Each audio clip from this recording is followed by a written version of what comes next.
রাজনীতি করলে প্রচুর পরিমাণে কালো টাকা বানানো যায়, নিজের সম্পদ বানানো যায়, বিদেশে টাকা পাচার করা যায়, বেগমপাড়ায় বাড়ি বানানো যায়।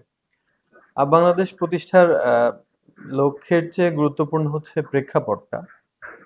আমরা ২০২৪ সালের ছাত্র জনতার স্বতঃস্ফূর্ত অংশগ্রহণে সংঘটিত যে গণ অভ্যুত্থান, সেই গণ অভ্যুত্থানকে প্রত্যক্ষ করার পর একটা নতুন বাংলাদেশের স্বপ্ন দেখেছিলাম। এবং সেই নতুন বাংলাদেশে আমরা নতুন রাজনৈতিক সংস্কৃতি এবং রাজনীতিতে একটা গুণগত পরিবর্তনের যে আকাঙ্ক্ষা করেছিলাম সবাই মিলে, বাংলাদেশের আপামর জনতা, ছাত্র সবাই। তো সেটির একটি পরিক্রমার অংশ হিসেবে বাংলাদেশের উঠে আসা। বাংলাদেশের লক্ষ্য বা উদ্দেশ্যটা ওই জুলাই যে আন্দোলন, জুলাইয়ের যে গণ অভ্যুত্থান, আহ, কারো কারোর কাছে জুলাইয়ের যে গণ বিপ্লব, এই বিপ্লবের যে আকাঙ্ক্ষা, সে আকাঙ্ক্ষার পূর্ণ বাস্তবায়ন, এটি হচ্ছে আমাদের লক্ষ্য ছিল। তো সেই আকাঙ্ক্ষার জায়গা থেকে আমরা জুলাইয়ে যেই যেই ধরনের ম্যাসাকার হয়েছে, পতিত স্বৈরাচার তার ক্ষমতাকে আঁকড়ে ধরে রাখার জন্য যে চূড়ান্ত ধরনের নিকৃষ্ট লেভেলের নিপীড়ন এবং অত্যাচার চালিয়েছে জনগণের উপরে, এবং প্রায় ১৪০০-এর বেশি মানুষ শহীদ হয়েছে, প্রাণ দিয়েছে। তো সেটির বিচার নিশ্চিত করা, ফ্যাসিস্ট এবং সন্ত্রাসী দল হিসেবে এবং এই দলের প্রধান হিসেবে পতিত স্বৈরাচার ফ্যাসিস্ট শেখ হাসিনাকে বিচারের আওতায় নিয়ে আসা এবং তার যারা দোসর তাদেরকেও বিচারের আওতায় নিয়ে আসা।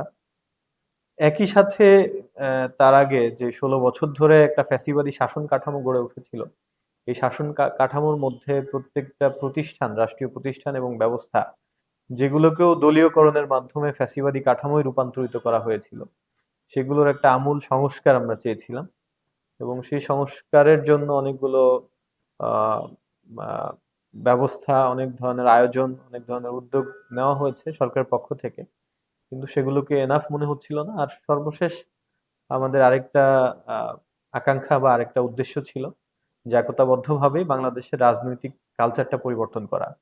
রাজনৈতিক কালচারের মধ্যে যে ক্ষমতা কুক্ষিগত করার মানসিকতা, যে দখলদারিত্বের মনোভাব, পেশি শক্তি ব্যবহার করে নিজের ক্ষমতাকে সুরক্ষিত রাখার যে দৃষ্টিভঙ্গি, এবং একই সাথে ক্ষমতা কাঠামোর রাজনীতিতে যেই অর্থের একটা লোভ, যে রাজনীতি করলে প্রচুর পরিমাণে মানে কালো টাকা বানানো যায়, নিজের সম্পদ বানানো যায়, বিদেশে টাকা পাচার করা যায়, বেগমপাড়ায় বাড়ি বানানো যায়।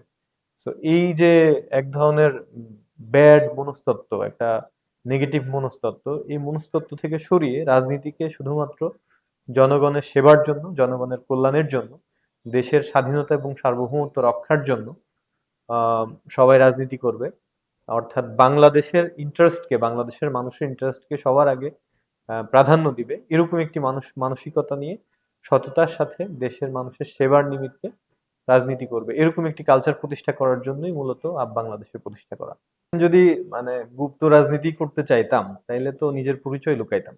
মানে প্রকাশ্যে এসে আজান দিয়ে বলার তো কোনো প্রয়োজন ছিল না যে আমি একসময় ছাত্র শিবির করেছি, ছাত্র শিবিরের ঢাকা বিশ্ববিদ্যালয়ে দায়িত্ব পালন করেছি, কেন্দ্রীয় পর্যায়ে দায়িত্ব পালন করেছি। এটি লুকানোর, এটি প্রকাশ্যে এসে ঘোষণা দেওয়ার দরকার ছিল না। লুকায় রাখতাম, লুকায় রেখে নতুন করে একটা নতুন আদর্শ নিয়ে কাজ শুরু করতাম। তো যেহেতু আমরা এই পরিচয়কে লুকানোর কোনো কিছুই, লুকানোর জন্য যেই ধরনের হীনমন্যতার মধ্যে থাকতে হয়, সেই হীনমন্যতার মধ্যে নাই। একই সাথে আমরা আমাদের যেই রাজনৈতিক দর্শন, সেই দর্শনটাকে রিথিঙ্ক করেছি এবং নতুন বাংলাদেশের প্রেক্ষাপটে আমরা আহ, একটা মধ্যমপন্থী বা মধ্যম ডানপন্থী বলি আমরা, এটিও আসলে কাইন্ড অফ একটা মধ্যমপন্থী। তো একটা মধ্যমপন্থী রাজনীতি করার জন্য রাজনৈতিক যাত্রা শুরুটা করেছি আর কি। তো এইখানে একটা মৌলিক পার্থক্য হচ্ছে জামাত এবং শিবিরের যে রাজনৈতিক দর্শন, সেই রাজনৈতিক দর্শনটার সাথে এই রাজনৈতিক দর্শনের একটা মৌলিক পার্থক্য আছে। তো এই পার্থক্য থাকার ফলে আমাদের রাজনৈতিক যে যাত্রাটা, জার্নিটা, এবং আমাদের যে বয়ান, আমাদের যে বক্তব্য, এগুলো খুবই স্পষ্ট। এখানে কোনো লুকোছাপা নাই, এখানে কোনো আহ মানে গুপ্ত ব্যাপার নাই। আবার একই সাথে জামাত এবং শিবিরের থেকে আমাদের যে পার্থক্য, সেই পার্থক্যটা স্পষ্ট। তো আমার মনে হয় যে আমরা কারোর প্রক্সি হিসেবে বা গুপ্ত রাজনীতি করছি না।